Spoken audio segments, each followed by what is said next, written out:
Master mind की videos में आप सबको एक बार फिर खुश आमदीद। आबादी को पीछे छोड़ते हुए हमारे ट्रक घने जंगलों में घुसते चले गए। हर तरफ खारदार झाड़ियाँ उगी हुई थीं और हमारे ट्रक उनको रोनते हुए चलते जा रहे थे।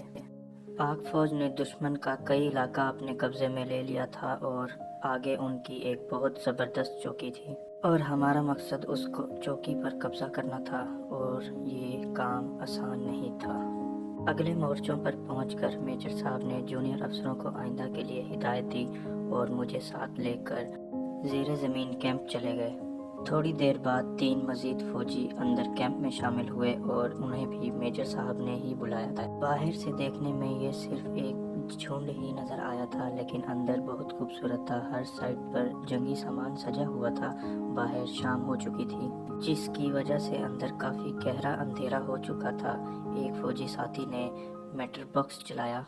मेजर साहब कैंप की एक साइड पर बैठ गए और हम चारों को बैठने का इशारा किया और एक बड़ा सा नक्शा ज़मीन पर खींचते हुए हम अपने मंसूबे की तफसीलात बताने लगे। मंसूबा ये था कि दुश्मन की मजबूत चौकी हमसे सिर्फ 14 किलोमीटर के फासले पर थी और हमें उस पर कब्जा करना था। और इस हमले के लिए हम 4 अफसरों का इंतखाब किया गया था ताकि हम अपनी फ़ौज को गाइड कर सकें और एक बर वक्त और मौसर हमले की वजह से हम अपने मंसूबे के करीब पहुंच जाएं। मंसूबे की तफसीलात पर काफ़ी बहस करने के बाद हम चारों उधर से रवाना होने के लिए तैयार हो गए। हमारे पास राइफ़ल, रस्सी के गुच्छे, शिकारी चाकू और बहुत सा ज़रूरी सामान था। हम चारों का कोड नीम कमांडो रखा गया था और नंबर के एतबार से मैच होता था। हम लोग मुकम्मल तैयारी के बाद और मेजर साहब की दुआओं के साथ और अल्लाह के फजल के साथ वहां से रवाना हुए और जंगल के अंधेरे में गुम हो गए। बाज़ जगह तो जंगल इतना घना था कि हमें लेट कर रेंग कर यानी क्रॉलिंग करते हुए आगे जाना पड़ा। शदीद ज़रूरत के वक्त हम छोटी टार्चें भी ऑन कर लेते थे। हमारी रफ्तार काफ़ी सुस्त थी।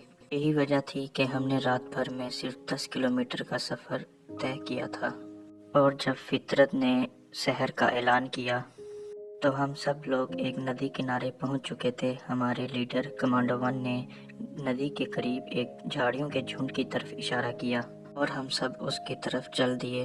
अपने जंगी चाकू की मदद से हमने झाड़ियों को काटा और रास्ता साफ किया। अपने कट बैग से चने निकाल कर खाए और पानी पीकर नाश्ते की फरागत हासिल की। फिर हमारे लीडर कमांडो 1 ने हमें सुलाकर पहरे की जिम्मेदारी कबूल की। हम 2 साथी दोपहर 1 बजे तक सोते रहे। उसके बाद हमने कमांडो 1 और कमांडो 2 को सुलाकर पहरे की जिम्मेदारी कबूल की। हम बहुत आहिस्ता आवाज़ में गुफ्तगू कर रहे थे क्योंकि इस वक्त हम न सिर्फ दुश्मन के इलाके में बल्कि एक उनकी मजबूत चौकी के करीब थे। रात 8 बजे हमारे दोनों साथी भी उठ गए और हमने खाना खाया। हमारा खाना डबल रोटी और भुने हुए कीमे पर मुश्तमिल था। जब सब लोग खाना खाकर फारिग हुए तो हम अगले लाएअमल की तैयारी करने लगे। इसी दौरान ट्रांसमीटर पर इशारा मौसूल हुआ और कमांडो 1 ने ट्रांसमीटर ऑपरेट करते हुए पैगाम मौसूल किया।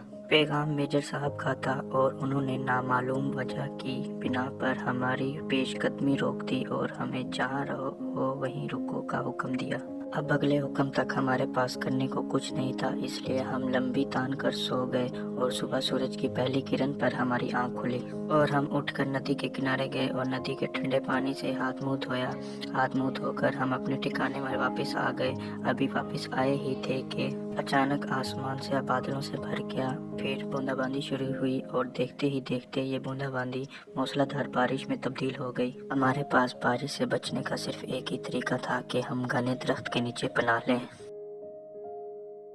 दोस्तों, अगर हमारी वीडियो पसंद आई है तो हमारे चैनल को सब्सक्राइब करें, वीडियो को लाइक करें, शेयर करें और बेल आइकन दबाना ना भूलिएगा ताकि हमारी हर आने वाली वीडियो आप तक पहुंच जाए।